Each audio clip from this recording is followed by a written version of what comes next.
And we're nearly there. We're just connecting to YouTube. And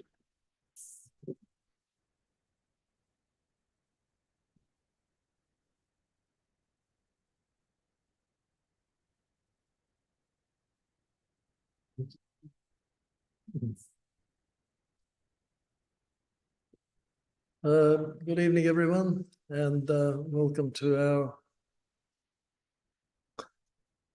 Gospel Talks. We'll begin the usual way. O Heavenly King, Comforter, Spirit of Truth, God everywhere present and fills all things, Treasury of blessings and Giver of life, come and abide in us, cleanse us from every impurity and save our souls, a good one. All right, so tonight we have three topics. There's actually more. There's a couple within the last one. So the topics are events before the end of the world in Matthew chapter 24, verses 23 to 28. The end is continuation from there. And then be ready and loyal. We're focusing on Matthew mainly. All right, so just a few comments before we do a little bit of the reading of the text, which we'll handle in little sections. So Christ warns for the third time about deceivers. The first time he warned against false messiahs in verses 4 to 5 in this chapter 24, and then the second time about false prophets in the church, verse 11. And here he warns about both. The false prophets act in the interests of false messiahs, luring people into the deserts, and hidden places to show them the Christ. As the Lord had already spoken of the destruction of Jerusalem, most likely these warnings refer to the times before the end of the world. And this is echoed in the words of Saint Paul in 2 Thessalonians chapter 2, verses 3 or 4, and then 9 to 10, which I'll read to you from there. I didn't offer these references because often when I write to our secretary, Costa, I'm not fully prepared yet, just beginning to prepare. And so I'm not exactly sure, except for the general sort of text within the Gospels and the topics, but not supplementary texts. So this is one of those. So it was the Thessalonians one. So that's chapter 2 in 2 Thessalonians 3 and 4. Okay. Let no one deceive you by any means, for that day will not come unless the falling away comes first, and the man of sin is revealed, the son of perdition, who opposes and exalts himself above all that is called God or that is worshipped, so that he sits as God in the temple of God, showing himself that he is God. This is, of course, about the Antichrist. So that was verses 3 and 4. Now 9 and 10 in that chapter. The coming of the lawless one is according to the working of Satan, with all power, signs, and lying wonders, and with all unrighteous deception among those who perish, because they did not receive the love of the truth, that they might be saved. Yeah.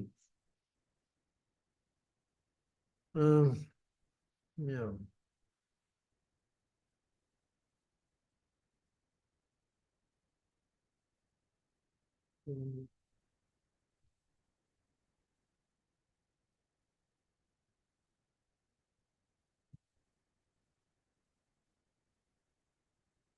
yes, well,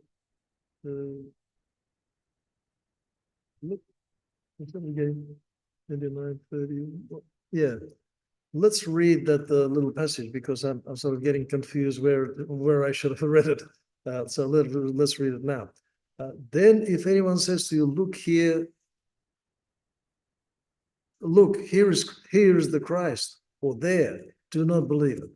For false Christs and false prophets will rise and show great signs and wonders to deceive, if possible, even the elect. See, I have told you beforehand. Therefore, if they say to you, look, here's in the desert, do not go out. Or look, here's in the inner rooms, do not believe it. For as the lightning comes from the east and flashes to the west, so also will be the coming of the Son of Man. For wherever the carcass is, there the eagles will be gathered together. That's an interesting last phrase. Yeah.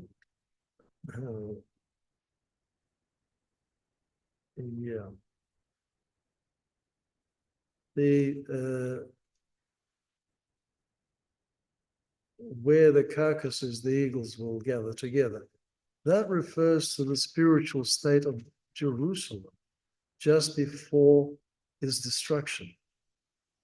And the Lord speaks of Jerusalem at that time as a carcass, as a dead body, which attracts carnivorous birds. Now, it's a very powerful image, but of course it also refers to the Roman legions, because as you, I'm sure, all know, the Romans used to have banners with eagles on top, the Roman eagle. So it refers to the Roman legions coming and surrounding Jerusalem when it gets to that spiritual state of being like spiritually dead. Okay, so let's now read verses 29 to 31.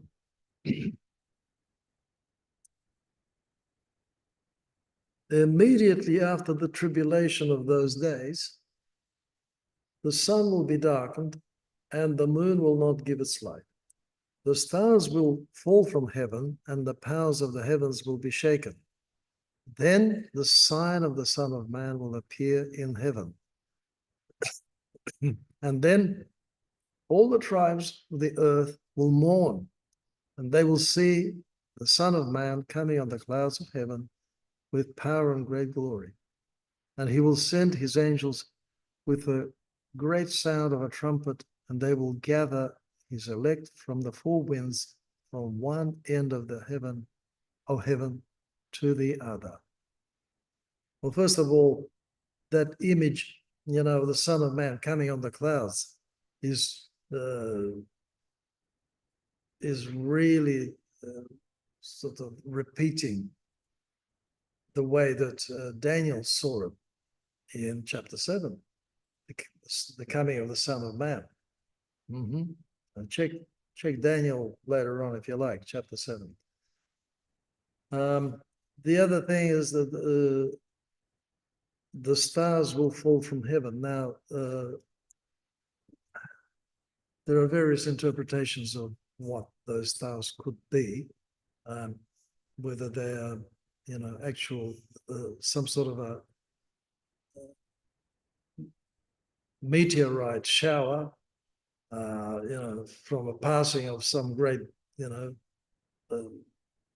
comet or body, or they can refer to, in some commentaries, the bishops.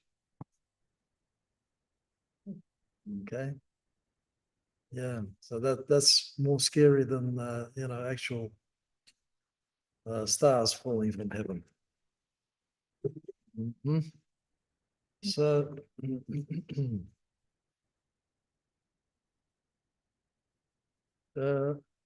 the end of the current world will consist of its complete destruction, the complete destruction of its form, a change and transformation, as we read in second letter of Peter in chapter 3. I hope I've got it marked here. Peter, yes. Okay, here we go. Second Peter, chapter 3 and 10, 12, 13 verses 10, 12, 13. Okay, right.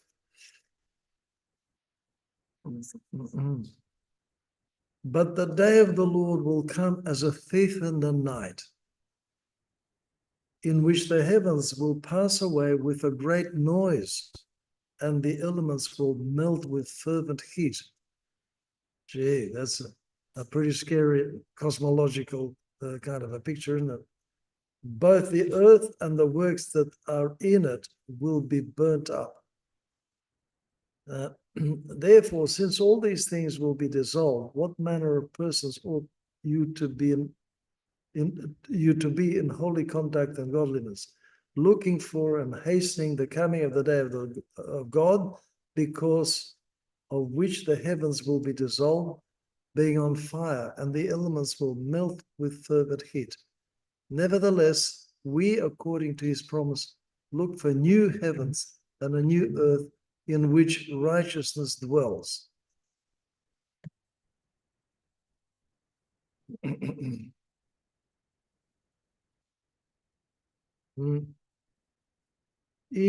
the Gospel of Luke, in chapter 1, verses 25, 26, and then also 28, I think here, we read, and there will be signs in the sun and in the moon and in the stars. On the earth, distress of nations with perplexity, the sea and the waves roaring, men's hearts failing them from fear and the expectation of those things which are coming on the earth. For the powers of the heavens will be shaken. When these things begin to happen, look up and lift up your heads, because your redemption draws near. All right, so the Son of Man, according to the consensus of the fathers, of course, is going to be the sign of the cross, which is going to be so bright that, the light of the sun will seem dark in comparison. It'll be much brighter than the sun. According to Blessed Theophylact, one of the well-known commentators, commentaries on the whole four Gospels. He lived in the 11th century, so it's a Byzantine bishop who was a bishop in Bulgaria, actually. Tribes of the earth shall mourn. Why? Because they had rejected the cross, the love of God.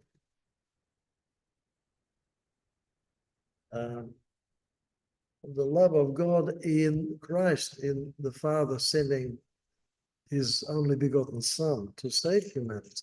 This was rejected.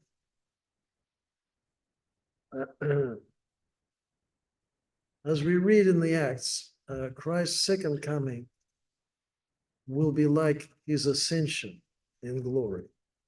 This is what the angels, a couple that's seen there. The angels are talking to the apostles, the disciples, and saying, men of Galilee, you're looking up there, but this Jesus will come back the same way. Of course, the disciples were thrilled and amazed at this great scene of Christ's majesty and glory as he ascended to heaven. Right. Yes, the Lord refers here to the trumpets calling the faithful from the four ends of the earth.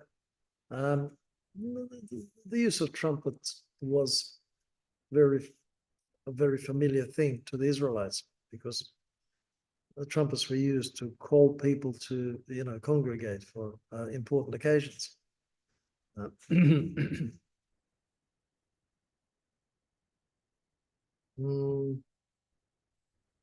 Now, the disciples asked their teacher about two things. First, the time of his coming, and secondly, the signs of the coming destruction of Jerusalem. So the Lord answers about the signs first, and then he begins to talk about the time of the coming events. So we'll read the verses 32 to 41 here in chapter 24, Matthew. 32 to 41. 32 to 41. Now learn this parable from the fig tree. When its branch has already become tender and puts forth leaves, you know that summer is near. So you also, when you see all these things, know that it is near, at the doors. Assuredly, I say to you, this generation will by no means pass away till all these things take place. Heaven and earth will pass away, but my words will by no means pass away. But of that day and hour no one knows, not even the angels of heaven, but my Father only. But as the days of Noah were, so also will the coming of the Son of Man be. For in the days before the flood, they were eating and drinking, marrying and giving in marriage, until the day that Noah entered the ark, and did not know until the flood came and took them all away. So also will be the coming of the Son of Man. Then two men will be in the field, one will be taken, the other left. Two women will be grinding at the mill, one will be taken and the other left.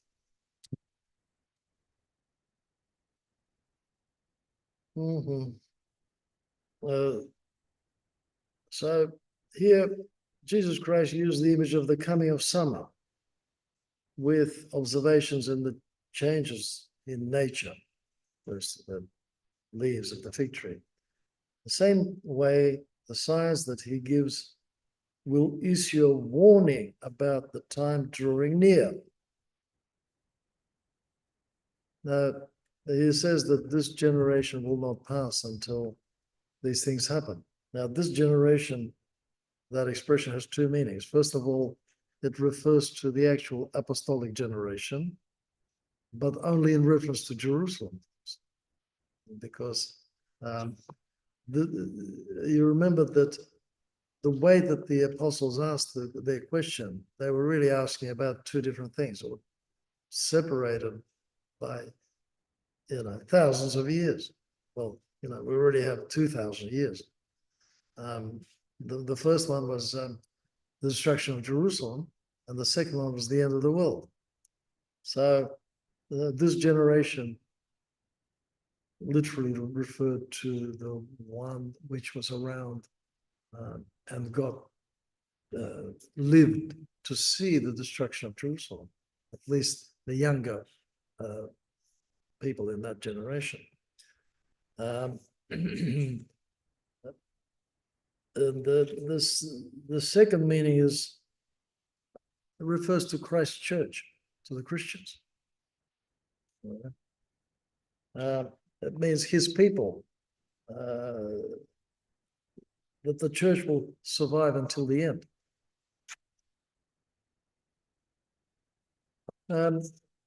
Christ strongly affirms his predictions. My words will not pass away, he says. Okay? Now, interestingly, he says, no one knows the hour. Why does he say that only the Father knows the hour? Well, according to Theophylact, had he said, I know, but I won't tell you, that would have saddened the disciples. And he wisely preempts any attempt by them to ask that question, precisely. And say, come on, you know, tell us. He blocks that, says only the Father knows. Because it's not beneficial. It was not beneficial for them to know, nor is it beneficial for anybody else, including us, to know exactly. Because we would be laid back and fail spiritually if we were to know the actual time, literally. Clearly, the Son of Man knows. He knows everything that the Father knows, as he has said, that the Father has told him everything. Okay.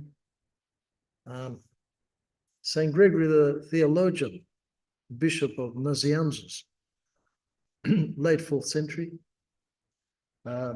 second half of the 4th century, I should say, writes, it is evident that the Son of God knows, but ascribes to himself the ignorance of a man. Okay, so he speaks as he does on a number of occasions. On some occasions, on most occasions, he speaks as the one who knows, as God. On some occasions, he speaks as a man, and this is one of them. Because he doesn't want to speak as God.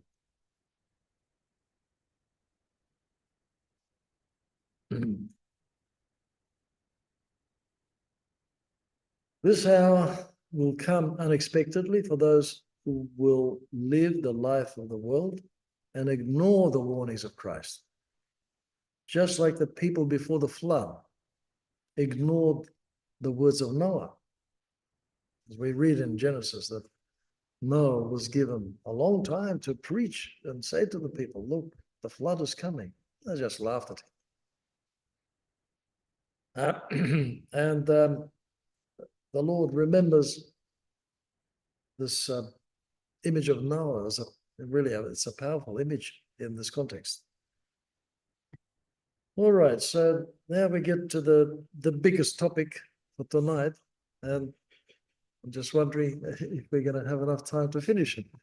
Well, if we don't, we'll just take it from where we left off next time. So yes, this is we'll begin reading from verses where we left off from 42. But before we read the next bit, I'll just say a few things. So each of the three synoptic evangelists, Matthew, Mark, and Luke, have preserved some aspects of Christ's speeches relating to his second coming.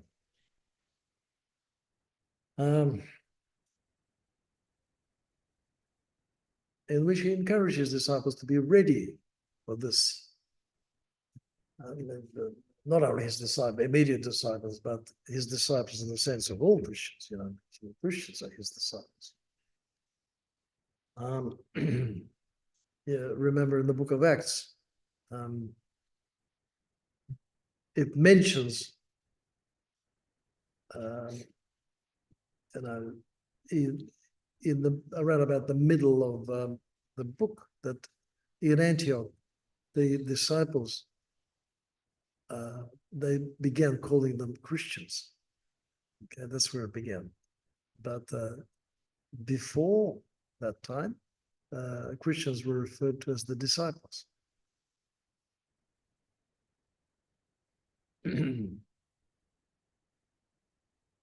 So he encourages his disciples to be ready for his coming, keeping in mind the fact that the actual time is not known. Luke has preserved a short teaching about this, and afterwards he makes final remarks about the life and works of Jesus Christ from his triumphal entry to Jerusalem until the mystical supper. So he sums it up. Mark gives the parable of the rewards. Servants. Can't read my own writing. Servants and doormen are waiting for the return of their master. That's in Mark chapter 13, verses 34 to 37. We won't read it. It's just a very simple, very clear message of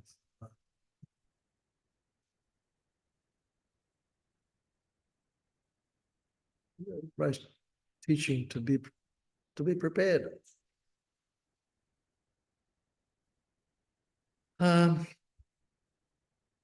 Now, Matthew gives 4 parables on this topic. And I would remind you that, as I've said before, that Matthew actually tends to collate quite a bit of material according to topics. The Sermon on the Mount is, probably the largest one of these collations. It puts together thematically. And this is another example of this. See, the thing is that, some of these things may have been said at different times, but he puts them all together.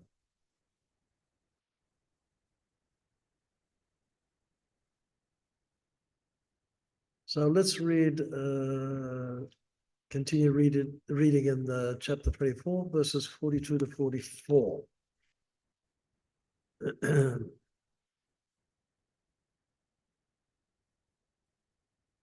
Watch therefore, for you do not know what hour your Lord is coming. But know this, that if the master of the house had known what hour the thief would come, he would have watched and not allowed his house to be broken into. Therefore, you also be ready, for the Son of Man is coming at an hour you do not expect.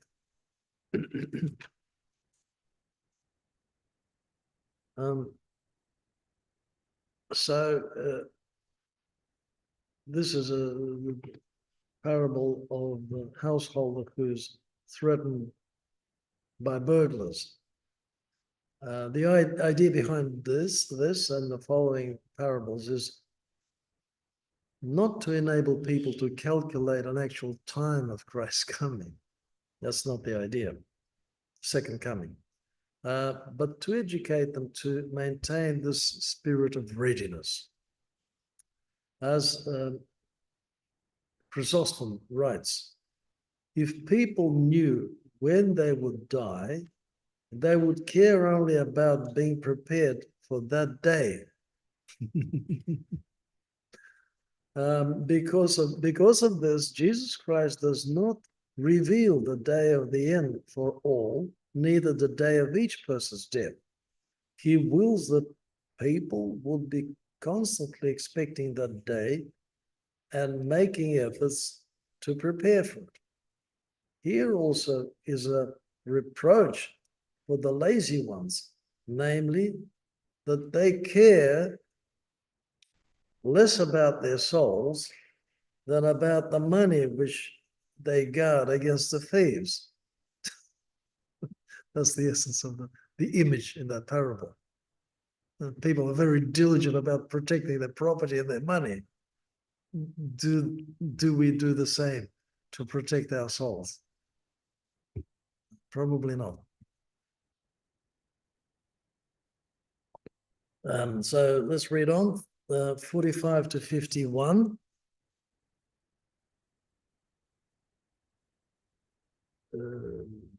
Yes.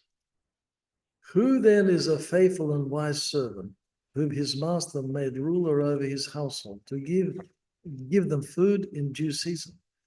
Blessed is that servant whom his master, when he comes, will find so doing. Assuredly, I say to you that he will make him ruler over all his goods. But if that evil servant says in his heart, my master is delaying his coming, and begins to beat his fellow servants, and to eat and drink with the drunkards, the master of that servant will come on a day when he is not looking for him, and at an hour that he is not aware of, and will cut him in two and appoint him his portion with the hypocrites. There shall be weeping and gnashing of teeth.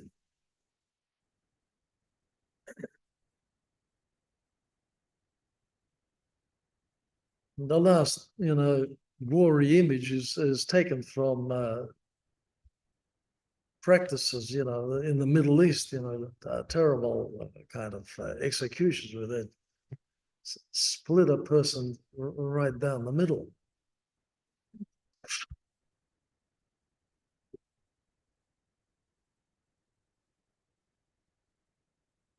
In this parable, the Lord cautions mainly the apostles and their successors, the archpastors and the pastors of the church. He has entrusted them with distributing the gifts of grace to the believers. This is the first part of this parable. And blessed Theophylact, in commenting this parable, remembers St. Paul, who was an enemy of Christ first, but became a pastor of great discernment, giving food to all people according to their ability to handle it.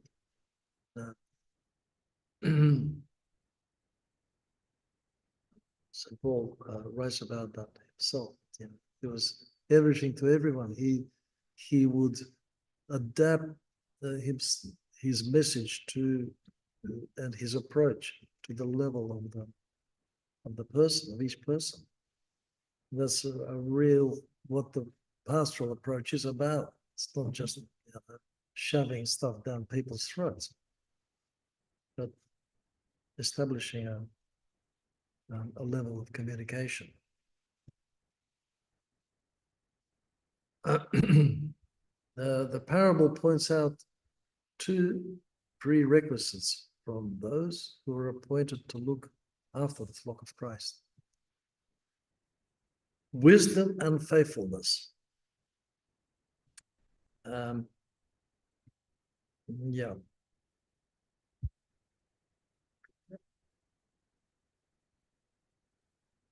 Now, further, Christ threatens the evil servants with punishment. And Chrysostom, continuing to write on this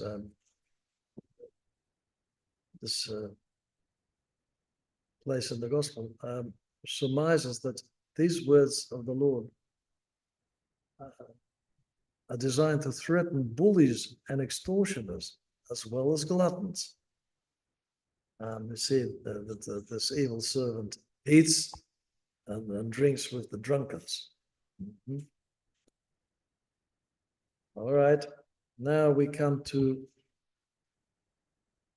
quite a large parable, an important one, from the beginning of chapter 25.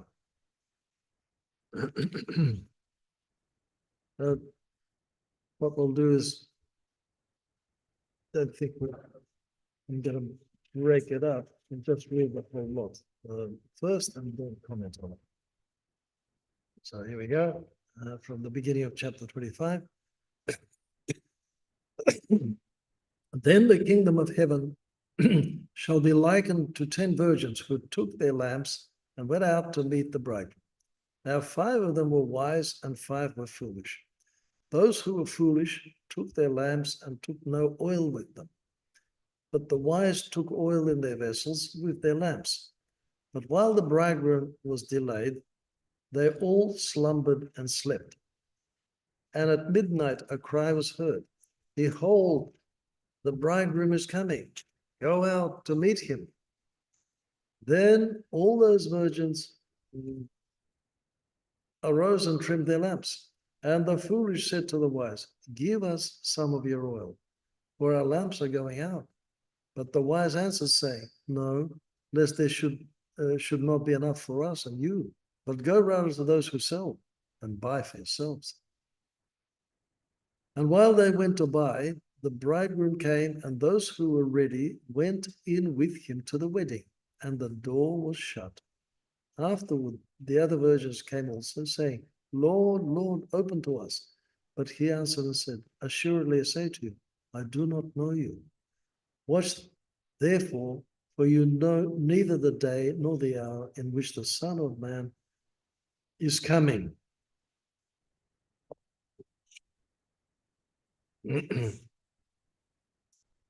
So this parable is based on the medieval wedding rites, celebrated at night, and thus the use of the oil lamps.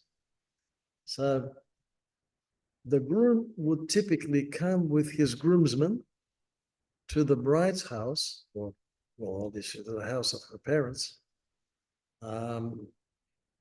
and from there would pick her up, and a procession would proceed ceremoniously to the bridal chamber, to the place where the celebration would occur. The bride would be accompanied by her friends, the bridesmaids, who would join the procession to the bridal chamber. Now, symbolically, of course, the bridegroom here is Christ himself. And in the first days of Holy Week, the church produces these most beautiful services, remembering this parable, this expectation of the bridegroom. And I think I may have mentioned that because from the earliest times, from the apostolic generation, it has been believed, and it's a tradition of the church, that the second coming will occur on the night of Easter, when anybody who comes to church is going to be at church.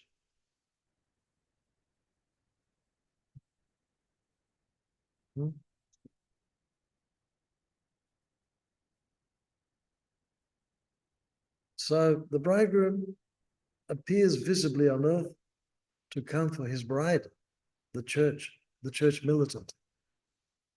The wedding feast, of course, is the eternal eighth day of joy and bliss in the kingdom.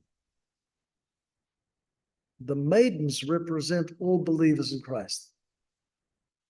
The number 10 is not specifically significant unless we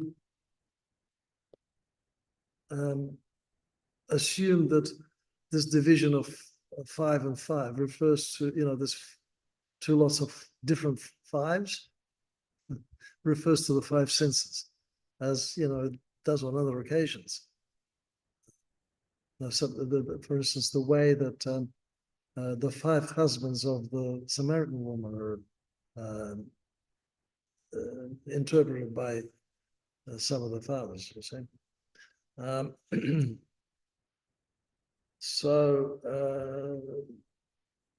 Yes, they divided according to their different way of lives, and yeah, where the 5 senses would represent the fullness of life. We perceive, our soul perceives the reality of the external world through the senses.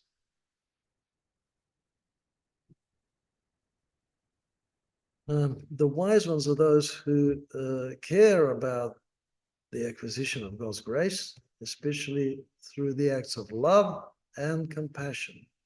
in helping people, responding to people in need, whatever that need might be, whether it's you know, a material need or a psychological need, just to give some support to someone in their pain or sorrow. And that is the oil. God's grace shines like the light in the lamp. And just by association, I remember this powerful image given by Saint Cyril. He says, if your mind wanders in church, look at a burning candle, and it should remind you of the three Christian virtues. The body of the candle is faith, the wick is hope, and the flame is love. It's a lovely image. And it's pretty close to the image of the oil lamp here as well.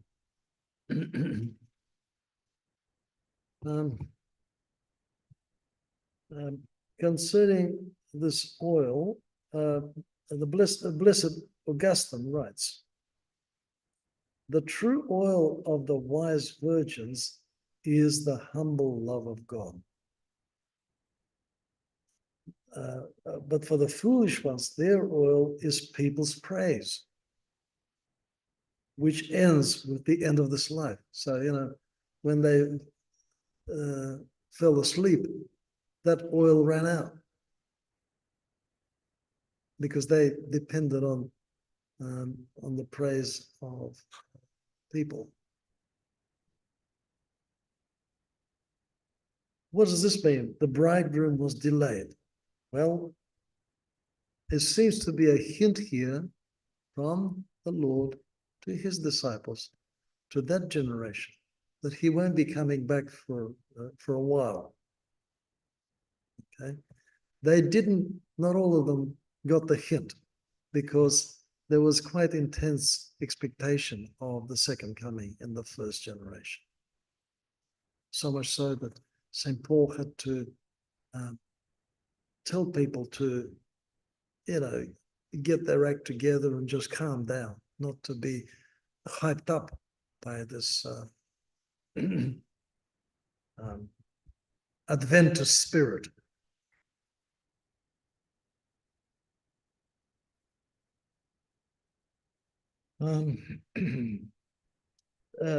Slumbered and slept. This could refer to physical death, of course, or a weakening of the spirit of readiness because of the groom's delay.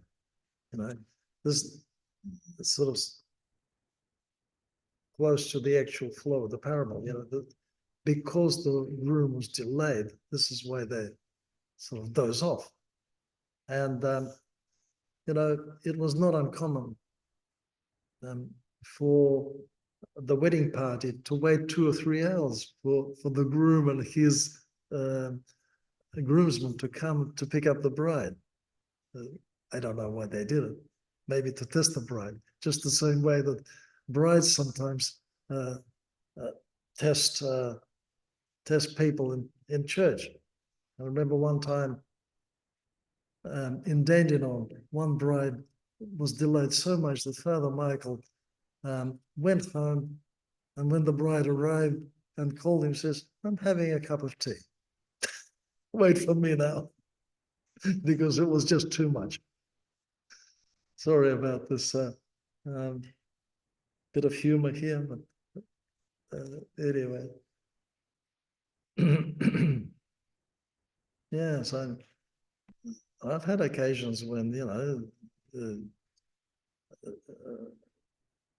we waited not only for brides, but for grooms. They got a little bit weak in the knees. Okay, all right. I won't continue. Otherwise, people will start guessing who this might be. Right. Um,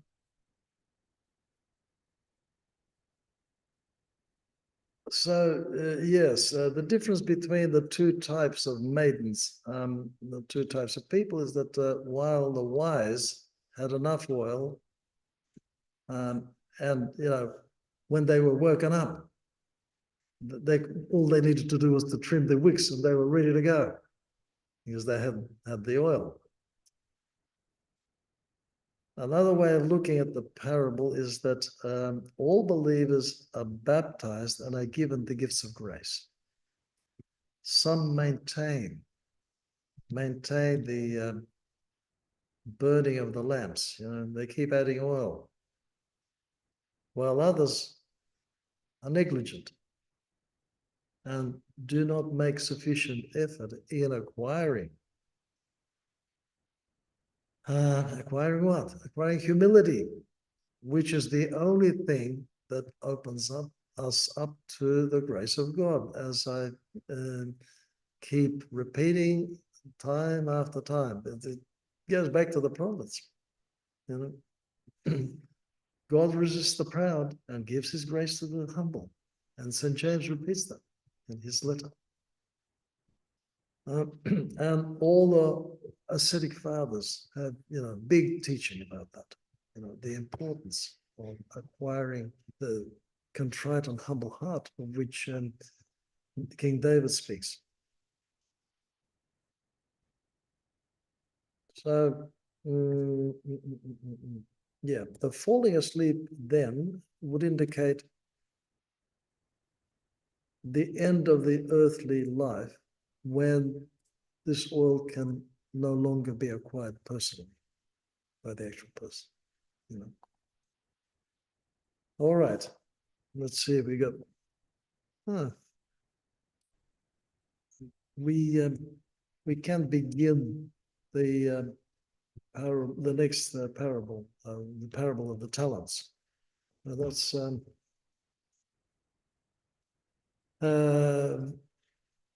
Matthew chapter 25, verses 14 to 30. I don't know if we're going to finish it, but anyway, we'll give it a go. Give it a go. So let's read the parable. For the kingdom of heaven is like a man traveling to a far country who called his own servants and delivered his goods to them. And to one he gave 5 talents, and to another 2, and to another 1, to each according to his own ability. And immediately he went on a journey. Then he who had received the 5 talents went and traded with them and made another 5 talents. And likewise, he who had received 2 gained 2 more also. But he who had received 1 went and dug it in the ground and hid his Lord's money. After a long time, the Lord of those servants came and settled accounts with them. So he who had received 5 talents came and brought 5 other talents, saying, Lord, you delivered to me 5 talents. Look, I have gained 5 more talents besides them. His Lord said to him, well done, good and faithful servant. You were faithful over a few things. I will make you ruler over many things. Enter into the joy of your Lord. Here also, who had received 2 talents, came and said, Lord, you delivered to me 2 talents. Look, I have gained 2 more talents beside them. His Lord said to him, well done, good and faithful servant. You have been faithful over a few things. I will make you ruler over many things. Enter into the joy of your Lord. Then he who had received the 1 talent came and said, Lord, I knew you to be a hard man, reaping where you have not sown and gathering where you have not scattered seed. And I was afraid and went and hid your talent in the ground. Look, there you have what is yours. But his Lord answered and said to him, you wicked and lazy servant, you knew that I reap where I have not sown and gather where I have not scattered seed. So you ought to have deposited my money with the bankers, And at my coming, I would have received back my own with interest. So take the talent from him and give it to him who has 10 talents. For to everyone who has, more will be given, and he will have abundance. But from him who does not have, even what he has will be taken away. And cast the unprofitable servant into the outer darkness. There will be weeping and gnashing of teeth.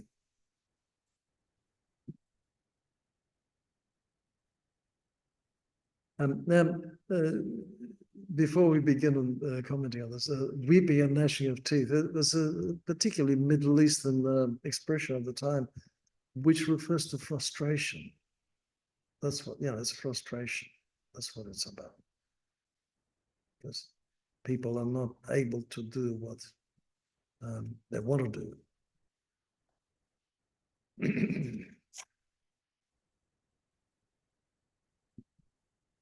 Right. The man traveling to a far country represents Jesus Christ, who completes his ministry on earth and ascends to sit at the right hand of the Father until his second coming.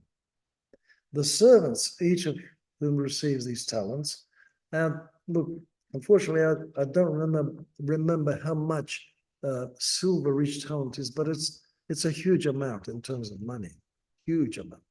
Okay, talent refers to weight,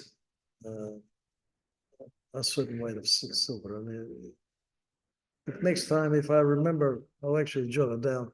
I'll because I had a calculated before according to the current price of silver. And actually, in the ancient times, these precious metals were, in terms of purchasing power, they were much more expensive than now, because of course, a lot more has been extracted out of the ground, and there's more gold and silver around. So, it's all about supply and demand, isn't it? A talent is 75 pounds, 34 kilograms of silver. 35 kilograms of silver. Current price of silver, which is about $35 per ounce. So a talent is $30,000. How much? $30,000. $30,000. Roughly. Around about $30,000. Thank you, Chris. This is what you get with modern technology. Just do a little search. $30,000. Okay, but look, this is in the current price of silver. The thing is that in the ancient world, it would have been, in terms of purchasing power, is a lot more than that. But what you can buy with $30,000 today, like if you look at things like oil, wheat, the products that are still around. I'll give you a comparable sum next time for how much purchasing power that would have been in those times. Okay, we're getting off on a tangent. So they receive talents according to their ability to carry, according to the measure of their ability of those who believe in Christ. Okay, so if the parable of the 10 even the parable of the 10 maidens, Christ shows that what he expects from the heart of the believer. Here he teaches us what he expects from our will or our activity. Okay. There is a rationale in the order that the Lord offers these parables. The impure heart cannot be a source of unmercenary and pure wishes and actions. As we hear in the book of the Wisdom of Solomon, which is from the beginning, chapter 1, verse 4. For wisdom will not enter the soul that plots evil. The talents represent various gifts that are accessible to us, but predominantly the gifts of grace of the Holy Spirit, which the Lord gives to each person according to their ability, to use them for their spiritual benefit and to the glory of God. Yesterday we had a youth Q&A session, and we had 15 questions. We only got through 7, I think, of them. because some of them were quite involved. And one of the questions was about grace, and about the connection of grace and salvation. And I made the distinction between the understanding of, traditional understanding of grace in the West, even before the schism times, and the understanding of the grace in the East, which is different. We don't have time to talk about this, but it might be a good idea to bring it up. And so I'll make a note of this.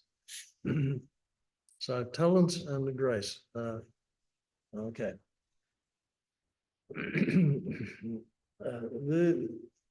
So yes, where are we? Yeah, so these gifts the Lord gives to each person according to their ability to use them for their spiritual benefit and for the glory of God. The reward is given not according to the magnitude of the gifts, but according to the effort that is put into multiplying the gifts.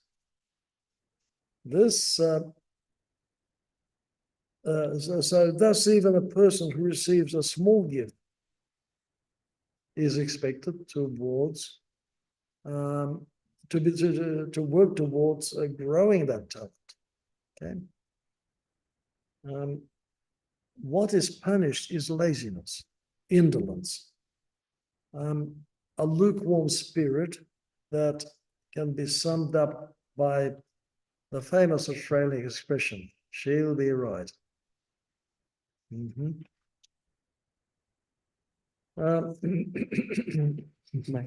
Should be right, mate.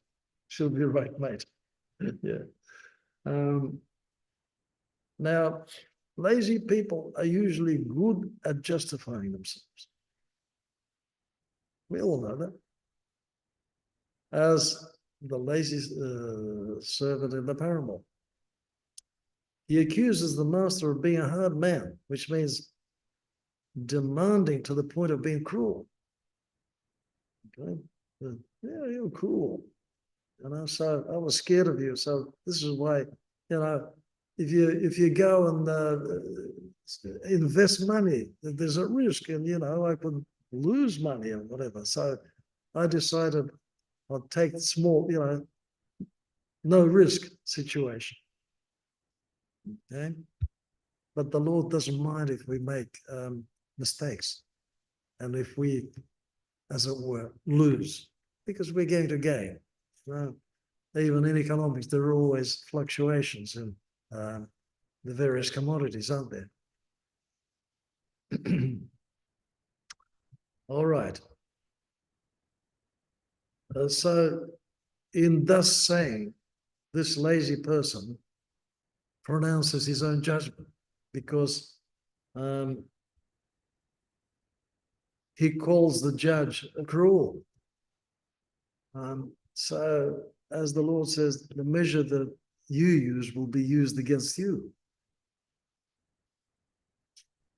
Saint Philaret of Moscow, 19th century Iraq.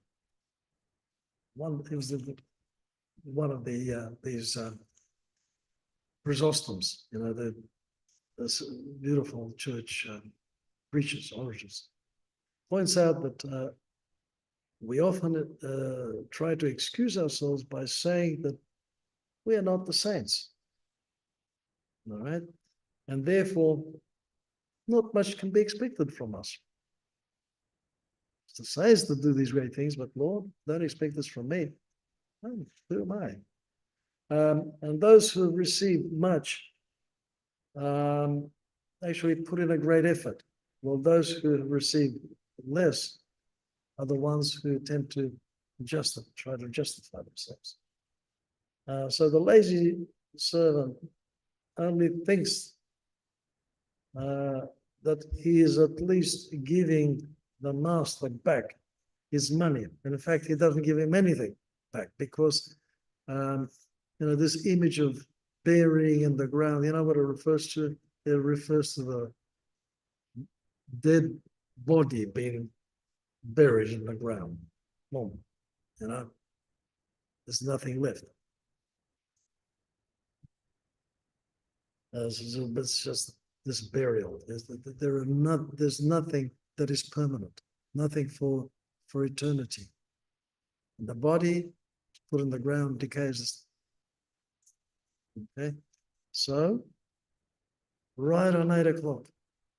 Fantastic. All right. So let's make note of next time. Talent in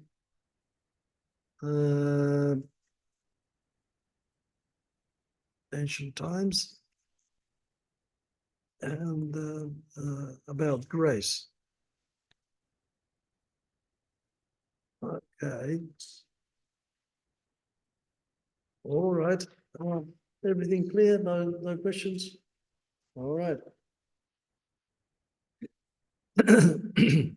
It is meet and right to bless the O Theotokos, ever blessed and most pure, and the mother of our God, more honorable than the cherubim, beyond compare, more glorious than the seraphim, who without corruption gave us birth to God, the Word, true Theotokos, thee do we magnify. Oh, Chris, can you have a look what the next date is going to be? Someone? Anyone? The 11th? 11th of August. Okay. I think it's 11th. 11th, the 11th. You know what? We may have to postpone it by, I'll have a bit of a problem on the 11th. I think it might have to be the 18th. Not the 11th. It is the 11th. Vigil on the 18th. The vigil on the 18th for Transfiguration. Oh, vigil. Oh, boy. Houston, we've got trouble. Anyway, look, I need to chew on this and maybe think of something, how to handle it on the 11th. All right. We can have the vigil over in the hall. We can have the vigil in the hall. Do it after the vigil. No, let the vigil go into the hall. We'll do the Bible study here. All right. Look, as I said, I'll chew on it. I'll think of an option to overcome the difficulties. Yeah, we do have the vigil on the 18th. Yeah. All right. So, What's wrong with the 11th? What's wrong with the 11th? Oh, yeah. Okay, got something. I do have a problem. That's right. Okay, so let's. Are we off here? We are now. Say goodbye.